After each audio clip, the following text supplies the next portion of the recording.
یہ ایک روایت ہے، جس روایت کے مطابق جو ہوتا ہے وہ آپ نے دیکھ لیا۔ ایک روایت اہل بیت کی ہے، اہل بیت کی روایت اور باقی روایت میں فرق کیا ہے؟ بنیادی فرق یہ ہے، اہل بیت کی روایت کے مطابق کچھ اور ہے اور باقی جو روایت ہے اس کے مطابق کچھ اور ہے۔ باقی روایت کے مطابق 40 سال بعد نبی کو پتا چلا کہ میں نبی ہوں، اور اس پر شک ہوا اور اس شک کو ایک عیسائی نے برطرف کیا۔ اہل بیت کی روایت کے مطابق نبی تو شروع سے جانتا تھا، نبی کو پتہ نہیں چلا، باقی دنیا کو پتہ چلا کہ یہ نبی ہے۔ اس کے بعد نبی جہاں سے گزرتا تھا ہر شجر ہر حجر نبی کو سلام کرتا تھا، السلام علیک یا رسول اللہ، لقد قرن اللہ۔ اہل بیت کی روایت سنیں، مزے کریں، ہے نا؟ یہ بچپن سے ہی رسول اللہ کے ساتھ سب سے بڑا ملک، سب سے بڑا فرشتہ رسول اللہ کے ساتھ ہوتا تھا، رسول اللہ کی خدمت میں ہوتا تھا۔ یہ کہاں ہے؟ وہ کہاں؟ کتنا فرق ہے؟ عظمت رسول کو سمجھنا ہے تو علی کے پاس آؤ۔ وَلَقَدْ كُنْتُ، یہ کیوں اس کو نقل کرتے ہیں؟ یہ اس کا جو تتمہ ہے یہ ان سے برداشت نہیں ہوتا۔ رسول کی یہ عظمت ہے کہ رسول کی خدمت میں سب سے بڑا فرشتہ تھا، اور میں رسول کے پیچھے ایسے چلتا تھا جیسے اونٹنی کے پیچھے اس کا بچہ چلتا ہے، اور جو کچھ وحی سے رسول خدا سیکھتے تھے، یرفع لی فی کل یوم علما من اخلاقہ، ہر روز، میں یہ شاید بیان نہ کر سکوں اتنا بلند ہے یہ، ہر روز رسول خدا امیر المؤمنین کو، ابھی بچے ہیں، ہر روز اپنے اخلاق کا ایک علم نصب فرماتے تھے، ایک علم ان کو تھماتے تھے۔ اخلاق رسول، وہ اخلاق رسول کہاں سے آ رہا ہے؟ اللہ سے۔ اللہ کی تربیت ہے رسول، اللہ کی تربیت جس رسول کے پاس ہے، خاتم الانبیاء والمرسلین ہے، وہ ایک بچے کو ہر روز اپنے اخلاق کا ایک علم دیتے ہیں، اور علی اس علم کو سر کرتے ہیں، دوسرے دن دوسرا علم ملتا ہے۔ اللہ فی غار حرا، غار حرا میں اکیلے نہیں تھے، میں تھا، ارا ولا یراہ غیری، میں رسول خدا کو بھی دیکھتا تھا، دوسروں کو تو رسول خدا بھی نظر نہیں آتے تھے، جبرائیل کیا نظر آنا۔ کنت اسمع رنۃ الشیطان، میں نے شیطان کی چیخ سنی، میں نے رسول خدا سے پوچھا یہ کیا ہے؟ رسول خدا نے فرمایا کہ شیطان آج مایوس ہو گیا ہے۔ کتنا بڑا فرق ہے، ایک طرف شیطان چیمپئن ہوا ہے، رسول کو پریشان کر رہا ہے، دوسری طرف شیطان کی تیخیں نکل رہی ہیں کہ میں اب کسی کو گمراہ نہیں کر سکتا ہوں۔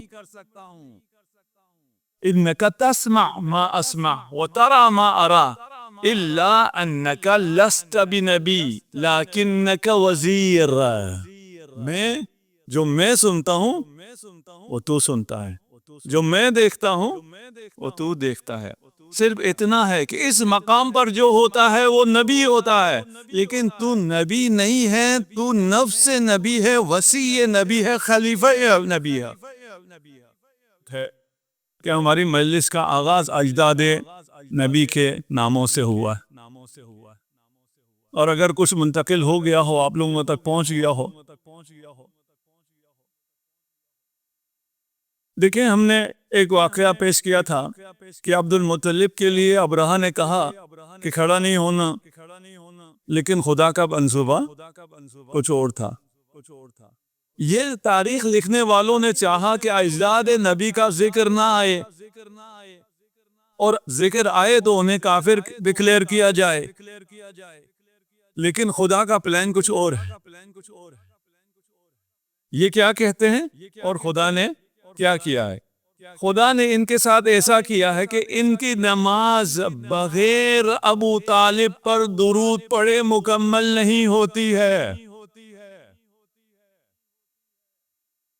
یہ بتاتے نہیں، ان سے پوچھو نا، آپ نماز میں آل ابراہیم پر درود پڑھتے ہو، وہ آل ابراہیم کون ہے؟ جو ہم نے یہ سلسلہ بیان کیا اور بتایا تو آل ابراہیم اسماعیل ہیں، عیسی ہیں، ہاشم ہیں، عبد المطلب ہیں، ابو طالب ہیں، عبداللہ ہیں. یہ مکروا و مکر اللہ. آپ کس کو نہیں مانتے؟ نہیں مانتے تو آپ کی نماز ہی نہیں ہوگی. ان اللہ اصطفیٰ آدم و نوحا. اللہ نے انبیاء کے نام لیا. اللہ نے چنا آدم کو اور نوح کو. اس کے بعد کسے چنا ہے؟ ابراہیم کو نہیں، آل ابراہیم. خدا نے آل ابراہیم اور آل عمران کو استفا دیا ہے. یہ اردو والا استفا نہیں، ہاں یہ مصطفیٰ سے جو استفا ہے. یہ فضیلت موجود ہے قرآن میں. آپ کو ہر نماز میں ان پر درود پڑھنا واجب ہے. ابھی آپ نے دیکھا ہوگا، اور یہ گلہ مجھے اپنے بچوں سے بھی، رسول اللہ کا نام لیتے ہیں تو صلی اللہ علیہ وسلم. رسول خدا نے کہا، فرمایا، ایک شخص نے اس طرح کی صلوات اس وقت نہیں پڑھتے تھے، اس نے اچھی طرح صلی اللہ علیہ اتنا پڑھا کہ آپ پر خدا کا درود ہو. رسول خدا نے ارشاد فرمایا، مجھ پر صلاۃ بطرا نہ پڑھو، مجھ پر دمکٹی صلوات نہ پڑھو. پوچھے یہ دمکٹی صلوات کیا ہے؟ کہا مجھ پر تو درود بھیجو، میری آل پر نہ بھیجو، ایسا نہ کرو. صلی اللہ علیہ وآلہ وسلم. کوئی جلدی نہیں ہے. جتنا وقت آپ درود پڑھ رہے ہیں آپ کی زندگی میں سے نہیں جائیں گے، اتنا اضافہ ہو جائے گا. اللہم صل علی محمد وآل محمد. اچھا آپ کے نہیں جی، یہ لوگ ہم وہ ہیں سب کانٹیننٹ سے، عرب تو نہیں ہے نا. ہم صلی اللہ کے ہیں، ہم سے تو نہیں، ہمیں نہیں آتا اس لیے ہم صلی اللہ علیہ وسلم کہتے ہیں. ایسا ہے جب صحابہ کا نام آتا ہے رضی اللہ، تمہیں تو اتنا اچھا اللہ پڑھنا آتا ہے، تمہیں رضی اللہ کہنا آتا ہے، صلی اللہ کہنا کیوں نہیں آتا؟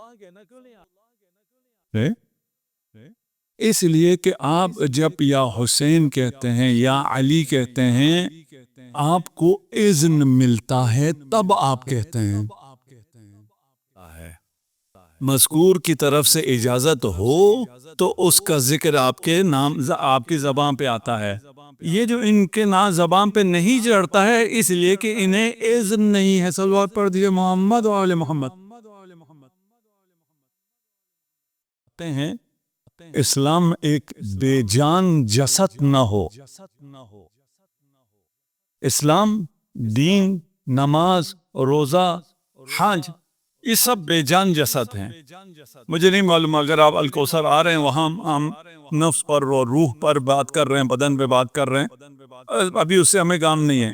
اسلام ایک بدن ہے، نماز بھی ایک بدن ہے، کیونکہ آپ کے فزیکل اعمال کا نام نماز ہے. آپ اٹھتے ہیں، قیام کرتے ہیں، رکوع کرتے ہیں، سجدہ کرتے ہیں، یہ فزیکل اعمال ایکٹیویٹی، یہ نماز ہے. یہ ارکان مخصوصہ نماز ہے. اس میں جان نہیں ہوتی ہے، یہ پرواز نہیں کر سکتی ہے.